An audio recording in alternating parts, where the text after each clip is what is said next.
Hi everybody. I do realize that you can't see me, and there's a reason for that. It has to kind of do what we're talking about today on the Ancient Gods. Well, I'm in kind of a really dark room right now, and that's the point. Hello. I'm waving my fingers in front of the camera, and you can't see me. Haha. See, I'm talking about the gods of darkness and chaos, and about how terrifying that is. I bet you're kind of getting a little bit antsy right now, ain't you? So, I'll be back in just a second, and you can see my pretty face. Or, well, just my face. Okay, so now you can see me. So, we're talking about the ancient gods of darkness and chaos, and why that was such a bad thing. Oh, come on, you scared of the dark? The dark. I got a flashlight. Well, what if you were in perfect darkness? What if you were in a part of the universe where light could not exist?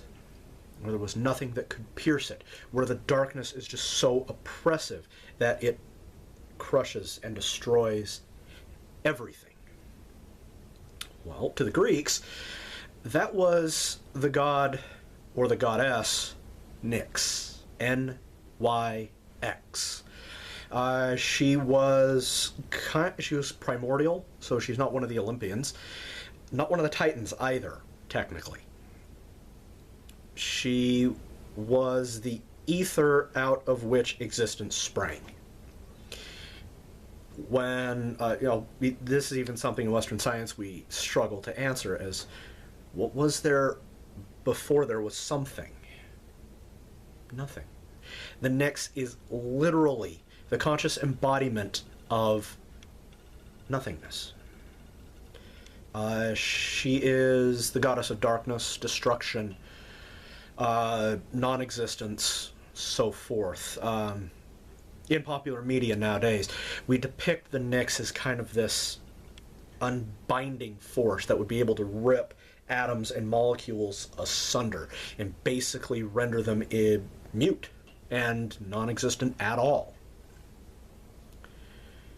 That's kind of terrifying.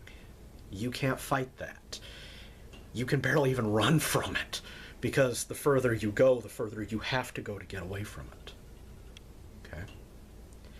So the ancient peoples of the Mediterranean Basin were very frightened of this, and that's because of the cold nature of their world.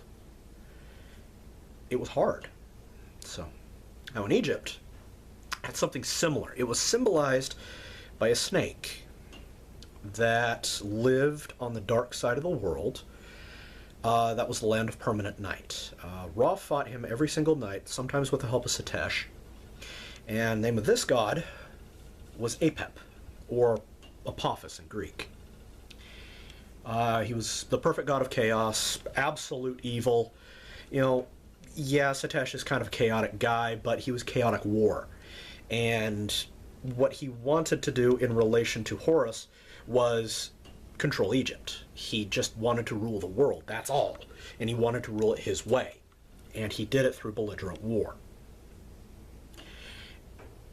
Apep didn't want that. He wanted to completely unmake existence. That was his job in the universe, was to attempt to destroy everything. Now, Ra, who was his perfect polar opposite, he's Lord of Light, he is God of the Sun, the All-Father of the Egyptian gods, and the one who is in charge of safeguarding existence against Apep. So every single night, when the sun would set, Ra was going into the underworld to beat up Apophis so that bad things didn't happen in the night. There wouldn't be raiders. Water wouldn't become dry, and the air wouldn't, and sand wouldn't become wet. Air wouldn't become stone, and stone become air, and etc. Total reversal of everything. Dogs and cats living together, etc. Okay? That's what Apophis embodied. He was the perfect unmaking of existence. So Ra, in order to keep existence flowing to the next day, he had to fight non-existence at night. And whenever a solar eclipse would happen for the Egyptians, it was, oh my dear God, the world is coming to an end. Please, Ra, save us. No, it was just the moon passing in front of the sun. Calm down. Okay.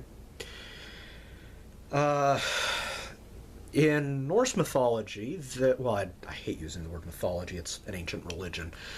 Okay. In the Old Norse religion, there was something similar to this. It was called Ragnarok, and I'm going to do a full video on it later.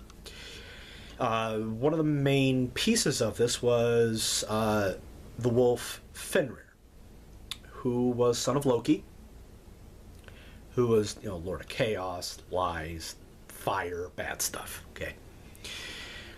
Trickery, etc.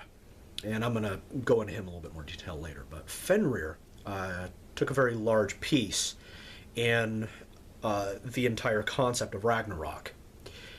His job was to consume the sun and plunge the world into never-ending darkness and winter forever. Until Balder managed to pull himself back together after being killed. But we'll get to that later. So, it is kind of a really interesting story. I kind of like the story of Ragnarok. Really eventful. Make one hell of a movie. So, that is about all I have for you today. If you're new to the channel, please hit that big red subscribe button below. Give us a like, comment. Feel free to share. And I'll be back later with something else. So, I'll see you later, guys. Have a great day.